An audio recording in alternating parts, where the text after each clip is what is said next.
बिस्मिल्लाहिर्रहमानिर्रहीम। अस्सलाम वालेकुम स्टूडेंट्स। आज का हमारा जो लेक्चर है वो है डाइजेशन इन मैन, कि इंसान के अंदर किस तरह से डाइजेशन होती है। हमारी बॉडी को न्यूट्रिएंट्स की ज़रूरत होती है। इन न्यूट्रिएंट्स की इसलिए ज़रूरत होती है क्योंकि हमारी बॉडी को ग्रोथ के लिए न्यूट्रिएंट्स चाहिए, बॉडी के अंदर जो रिपेयरमेंट है उनके लिए न्यूट्रिएंट्स चाहिए। इसी तरह से जितनी भी मेटाबॉलिक एक्टिविटीज़ हमारी बॉडी के अंदर परफॉर्म हो रही हैं तो उनके लिए न्यूट्रिएंट्स की ज़रूरत होती है। न्यूट्रिएंट्स वो ग़िज़ाई अज्जा हैं जो हम लोग खुराक के तौर पर यूज़ कर रहे हैं। जिस तरह से हम लोग कोई भी चीज़ खाते हैं, हम लोग फ्रूट खाते हैं, हम लोग खाना खाते हैं, कोई भी चीज़ हम लोग खाते हैं उसके अंदर मुख्तलिफ़ किस्म के न्यूट्रिएंट्स हैं। तो उन न्यूट्रिएंट्स में जिस तरह से कार्बोहाइड्रेट्स हैं, फैट्स हैं, प्रोटीन्स हैं, तो ये सारे न्यूट्रिएंट्स में काउंट होते हैं। तो जब हम लोग खुराक खाते हैं तो वो खुराक बड़े-बड़े पीसेस पर मुश्तमिल होती है। उन पीसेस को हमारी बॉडी जो है वो डायरेक्टली यूटिलाइज़ नहीं कर सकती। तो उन पीसेस को इतना छोटा बनाया जाता है कि वो छोटे से छोटे मॉलिक्यूल्स में डिवाइड हो जाए और वो मॉलिक्यूल्स जो हैं हमारे सेल्स के अंदर दाखिल हो सकें। तो जब हम लोग न्यूट्रिएंट्स की बात करते हैं, तो जैसा कि मैंने अभी आपको कहा कि कार्बोहाइड्रेट्स हैं, प्रोटीन्स हैं, फैट्स हैं, ये न्यूट्रिएंट्स हैं जिनकी हमारी बॉडी को ज़रूरत होती है। ये न्यूट्रिएंट्स जो हैं, फॉर एग्ज़ाम्पल ये खुराक के बड़े-बड़े पीसेस पर मुश्तमिल होते हैं। तो इन पीसेस को इतना छोटा बनाना होता है कि ये छोटे-छोटे मॉलिक्यूल्स में डिवाइड हो जाएँ। ये मॉलिक्यूल्स इतने छोटे होते हैं कि ये आसानी के साथ सेल्स के अंदर दाखिल हो सकते हैं और सेल्स के अंदर सेल का हिस्सा बन जाते हैं। खुराक जो सेल्स यूज़ करते हैं अपनी मेटाबॉलिक एक्टिविटीज़ परफॉर्म करने के लिए, वो उसके अंदर यूज़ हो सकें। तो ये खुराक के बड़े पीसेज़ हैं, इनको छोटे पीसेज़ में डिवाइड करने के लिए हमारी बॉडी के अंदर पूरा एक सिस्टम मौजूद है जिसे हम लोग डाइजेस्टिव सिस्टम कहते हैं। तो एक तो हम लोग यहाँ पर डाइजेस्टिव सिस्टम के मुख्तलिफ पार्ट्स के लिए को डिस्कस करेंगे। ये काफ़ी लेंथी टॉपिक है, इसको हम लोग कम से कम 3 से 4 लेक्चर्स में इसको कंप्लीट करेंगे। तो ये पहला लेक्चर है जिसे हम लोग इंट्रोडक्टरी लेक्चर भी कह सकते हैं। इसमें हम लोग जस्ट इसके पार्ट्स के इंट्रोडक्शन कराएँगे और हम ये भी देखेंगे कि कौन से पार्ट में डाइजेशन हो रही है और कौन से पार्ट में डाइजेशन नहीं हो रही होती। पूरे हमारे डाइजेस्टिव सिस्टम के अंदर मुख्तलिफ साइड्स के ऊपर डाइजेशन हो रही होती है। तो इसमें जो सबसे पहला जो पार्ट आता है हमारे डाइजेस्टिव सिस्टम का, वो है माउथ। माउथ, इसे ओरल कैविटी भी कहते हैं।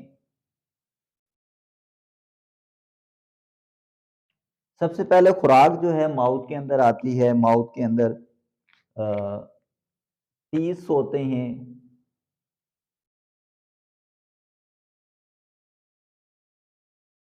ये हमारे टीथ हैं जो माउथ के अंदर मौजूद होते हैं। इसी तरह से माउथ के अंदर टंग भी होती है। ये कंप्लीट डाइजेशन हम लोग इसकी नेक्स्ट लेक्चर में पढ़ेंगे कि किस तरह से माउथ के अंदर डाइजेशन का प्रोसेस होता है। तो जैसे ही फूड हम लोग मुंह के अंदर दाखिल करते हैं, ओरल कैविटी के अंदर फूड दाखिल होती है, तो सबसे पहला जो प्रोसेस होता है वो सिलेक्शन ऑफ फूड होता है कि हमारी जो ज़ुबान है उसके ऊपर टेस्ट बड्स मौजूद होते हैं, वो खुराक की सिलेक्शन होती है। ये हम लोग डाइजेशन इन ओरल कैविटी में डिस्कस करेंगे। तो माउथ के बाद फेरिंक्स आता है।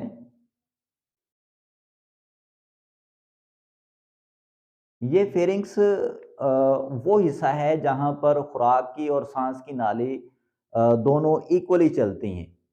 तो जैसे ही खुराक इन हो रही होती है तो दोनों नालियाँ साथ-साथ हैं। बाज़ औक़ात खुराक का कोई पार्टिकल जो है वो सांस की नाली में भी चला जाता है। तो जब तक वो खुराक का पार्टिकल वोमिटिंग के ज़रिए से दोबारा वापस ना निकल जाए तब तक हमें सुकून महसूस नहीं होता। तो यहाँ पर एक कॉमन ओपनिंग है। अगर हम लोग देखें तो गले के अंदर इन दोनों नालियों की कॉमन ओपनिंग होती है। तो इसी फेरिंग्स में एक साउंड प्रोड्यूसिंग स्ट्रक्चर भी मौजूद होता है जिसे हम लोग लेरिंग्स कहते हैं, जिससे आवाज़ पैदा होती है। लेकिन वो नाली मैंने यहाँ पर शो नहीं की, हम लोग सिर्फ यहाँ पर डाइजेस्टिव सिस्टम को हम लोग डिस्कस कर रहे हैं। तो फेरिंग्स के बाद आता है एसोफेगस।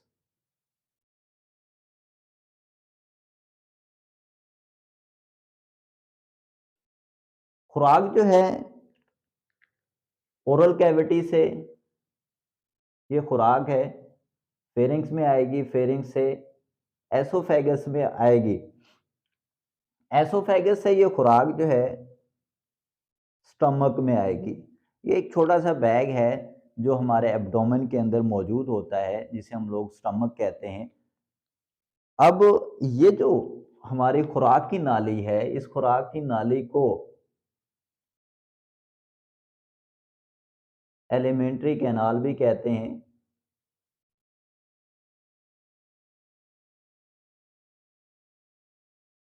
इसके अंदर पेरिस्टाल्टिक मूवमेंट होती है। पेरिस्टालसिस के ज़रिए से फूड जो है वो नीचे की तरफ आती है। इस तरह से ये जो लहरेदार हरकत होती है इसे पेरिस्टाल्टिक मूवमेंट कहते हैं। हमारी जो खुराक की नाली है वो इस तरीके से मूव करती है। तो जस्ट ग्रेविटी की वजह से फूड नीचे नहीं आ सकती, इसमें पेरिस्टाल्टिक मूवमेंट भी इन्वॉल्व होती है। यहाँ से फूड जो है फेरिंग्स से एसोफेगस में, एसोफेगस से आएगी स्टमक के अंदर। स्टमक जहां से स्टार्ट होता है वहां पर मसल्स मौजूद होते हैं। These muscles are called as cardiac sphincter muscles. इसी तरह से जहां पर स्टमक एंड हो रहा होता है वहां पर भी मसल्स मौजूद होते हैं, उन्हें हम लोग कहते हैं pyloric sphincter muscles.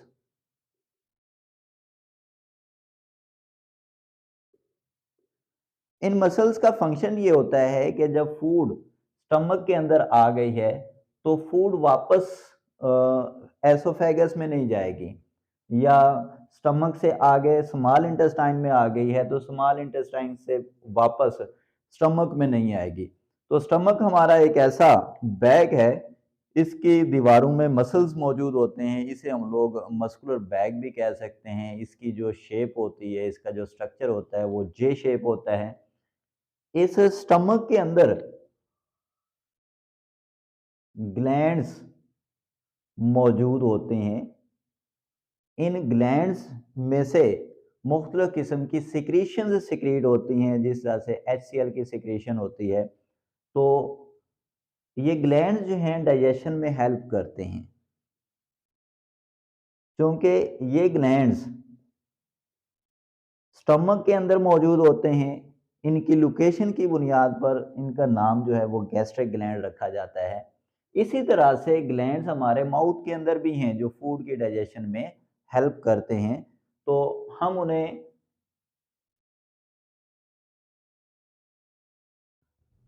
Salivary glands का नाम देंगे। यहाँ पर जो ग्लैंड्स हैं हम उन्हें गैस्ट्रिक ग्लैंड्स का नाम दे रहे हैं। जो माउथ के अंदर, जो ओरल कैविटी के अंदर जो ग्लैंड्स हैं हम उन्हें स्लाइवरी ग्लैंड्स का नाम दे रहे होते हैं। जैसे ही फूड स्टमक के अंदर आती है, फूड पार्टिकल्स जो हैं स्टमक के अंदर आ गए हैं। अब स्टमक के दो फंक्शंस हैं। एक तो स्टमक के अंदर डाइजेशन का प्रोसेस भी होता है, थोड़ा बहुत डाइजेशन का प्रोसेस होता है। इसके अलावा ये फूड को स्टोर भी करते हैं। अब हमें हर वक्त हमारी बॉडी को वर्क करने के लिए खुराक चाहिए होती है, एनर्जी चाहिए होती है। हम लोग हर वक्त तो खुराक नहीं खा रहे होते। तो खाना खाने के बाद हम लोग जो 4-5 घंटे या 8-10 घंटे जो वर्क कर लेते हैं, जो हमारी बॉडी को जो एनर्जी मिलती है, वो इसी स्टोर्ड फूड की वजह से होती है। स्टेप बाय स्टेप ये जो फूड पार्टिकल्स हैं ये स्टमक से आगे स्मॉल इंटेस्टाइन में आएंगे। तो इसके दो मेजर फंक्शन हो गए, एक तो फूड को स्टोर करना और दूसरा यहाँ पर डाइजेशन। अब जैसे ही स्टमक से फूड जो है आगे मूव करेगी, आगे आती है स्मॉल इंटेस्टाइन। स्मॉल इंटेस्टाइन हमारे डाइजेस्टिव सिस्टम का वो मेजर पार्ट है जहाँ पर मोस्टली डाइजेशन हो जाती है। अब यहाँ पर मैंने 3 डाइजेशन साइट्स बताई हैं। एक ओरल कैविटी के अंदर डाइजेशन होती है, दूसरा स्टमक के अंदर होती है और तीसरा हमारी स्मॉल इंटेस्टाइन के अंदर होती है। जितना भी डाइजेशन का प्रोसेस है वो स्मॉल इंटेस्टाइन में कंप्लीट हो जाता है। स्मॉल इंटेस्टाइन के भी डिफरेंट पार्ट्स हैं। उन डिफरेंट पार्ट्स को आगे हम लोग जब अलहदा से स्मॉल इंटेस्टाइन को डिस्कस करेंगे तो उन पार्ट्स को हम लोग उसमें वो स्मॉल इंटेस्टाइन में एंटर होती है। स्मॉल इंटेस्टाइन के भी मुख्तलिफ पार्ट्स होते हैं, लेकिन उन मुख्तलिफ पार्ट्स को हम लोग जब स्मॉल इंटेस्टाइन में डिटेल के साथ डाइजेशन हम लोग डिस्कस करेंगे तो उसमें हम लोग उसके पार्ट्स को भी डिस्कस करेंगे। तो ये स्मॉल इंटेस्टाइन है।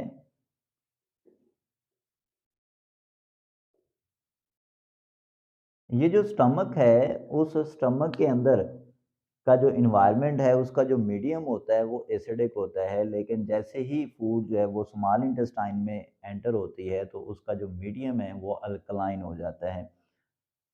मोस्टली यहाँ पर डाइजेशन कंप्लीट हो जाती है स्मॉल इंटेस्टाइन के अंदर।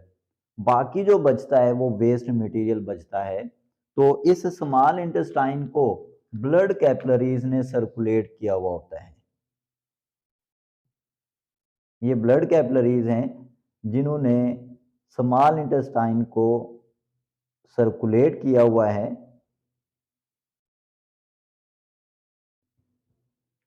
अब जब खुराक जो है वो छोटे छोटे मालिक्यूल्स में डिवाइड हो जाएगी तो वो सिंपल डिफिजन के ज़रिए से वो फूड जो है यहाँ से निकल कर इन ब्लड कैपिलरीज के अंदर एंटर हो जाएगी और ब्लड सर्कुलेशन का वो हिस्सा बन जाएगी।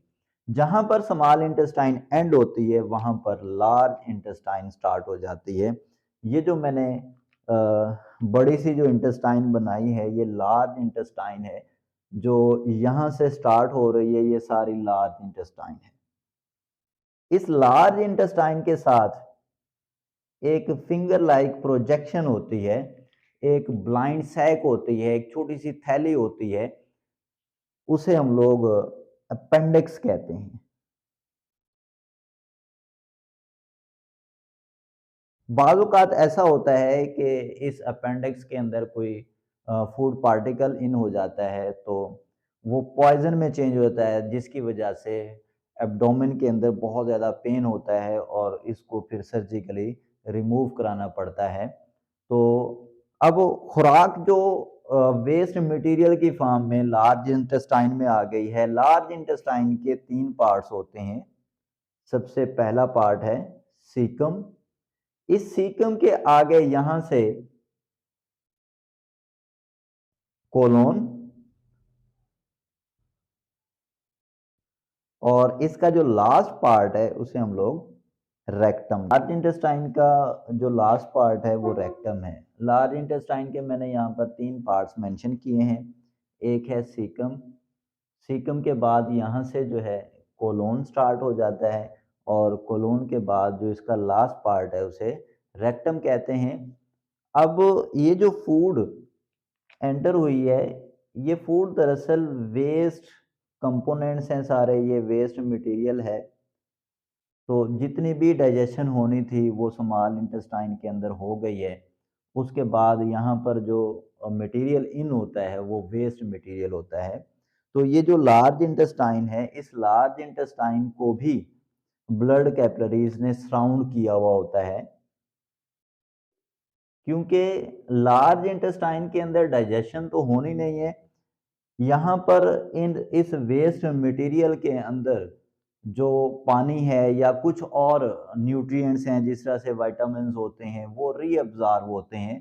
तो यहाँ पर इस वेस्ट मटेरियल के साथ जो एक्स्ट्रा पानी जा रहा होता है इसकी दीवारों में रीअब्जॉर्ब हो जाता है। वहाँ से वो पानी जो है इन ब्लड कैपिलरीज के अंदर दोबारा ब्लड सर्कुलेशन का हिस्सा बन जाता है अब जैसे-जैसे वाटर की रीअब्ज़ॉर्प्शन होती जाती है, ये जो वेस्ट मटीरियल्स हैं, इन वेस्ट मटीरियल्स को हम लोग फीसेस कहते हैं। ये फीसेस जो हैं सॉलिड फॉर्म में आना शुरू हो जाते हैं। तो एंड में जो वेस्ट मटेरियल है, वो रेक्टम के अंदर स्टोर होना स्टार्ट हो जाता है। तो थोड़ा बहुत स्टोर होने के बाद फिर यहाँ से सिग्नल्स जो हैं हमारे ब्रेन की तरफ जाएँगे, और जैसे ही सिग्नल्स हमारे ब्रेन की तरफ जाएँगे, तो ब्रेन से वापस उसका रिप्लाई आएगा, और इसका जो लास्ट पार्ट है जिसे हम लोग एनस कहते हैं, एनस एक ओपनिंग है जहाँ से वेस्ट मटेरियल जो हैं बॉडी में से सेक्रीट होते हैं। इस एनस के अंदर भी मसल्स होते हैं। बच्चों के अंदर ये जो मसल्स होते हैं वो ज़्यादा स्ट्रांग नहीं होते, लेकिन जैसे-जैसे हमारी ग्रोथ होती चली जाती है, तो ये मसल्स जो हैं ये स्ट्रांग होते चले जाते हैं। तो यहाँ से वेस्ट मटेरियल जो है वो बॉडी के अंदर से सेक्रीट हो जाता है। वो सारा का सारा वेस्ट मटेरियल होता है, उसमें से गंदी स्मेल आ रही होती है, उसका कलर ज़्यादातर या तो येलो होता है या फिर ब्राउन सा होता है। उसके अंदर जो बैड स्मेल होती है, यहाँ पर बैक्टीरिया की मौजूदगी की वजह से, क्योंकि बैक्टीरिया जो उसको ब्रेक डाउन कर रहे होते हैं, उसकी वजह से उसकी बैड स्मेल होती है। तो बाज़ औक़ात ऐसा होता है कि ये जो लार्ज इंटेस्टाइन है, यहाँ पर वाटर की जो अब्ज़ॉर्प्शन है वो ज़्यादा हो जाती है। वो जो फीसेज़ हैं वो हार्ड फॉर्म में आ जाते हैं।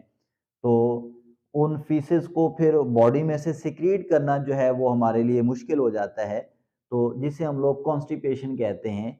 लेकिन बाज़ औक़ात ऐसा होता है कि वाटर की रीअब्ज़ॉर्प्शन नहीं हो रही होती, यहाँ पर जो लार्ज इंटेस्टाइन है उसकी वॉल्स में वाटर रीअब्ज़ॉर्ब नहीं हो रहा होता, तो फीसेस के साथ जो है वो वाटर जो है वो ज़्यादा क्वांटिटी में सीक्रेट हो रहा होता है। तो उसे हम लोग डायरिया की कंडीशन कहते हैं। इसकी मुख्तलिफ वजूहात होती हैं, लेकिन एक वजह ये मैंने यहाँ पर बताई है कि या तो वाटर की रीअब्ज़ॉर्प्शन नहीं हो रही होती, जिसे हम लोग डायरिया की कंडीशन कहते हैं, या वाटर ज़्यादा अब्ज़ॉर्ब हो गया है, तो उसे हम लोग कॉन्स्टिपेशन की कंडीशन कहते हैं। तो ये था हमारा आज का introductory lecture digestion in man के बारे में। नेक्स्ट लेक्चर में हम लोग इसका डाइजेशन इन ओरल कैविटी, फिर आगे हम लोग डाइजेशन इन स्मॉल इंटेस्टाइन, फिर डाइजेशन इन लार्ज इंटेस्टाइन, इसको हम लोग तफसीली डिस्कस करेंगे। अल्लाह हाफ़िज़।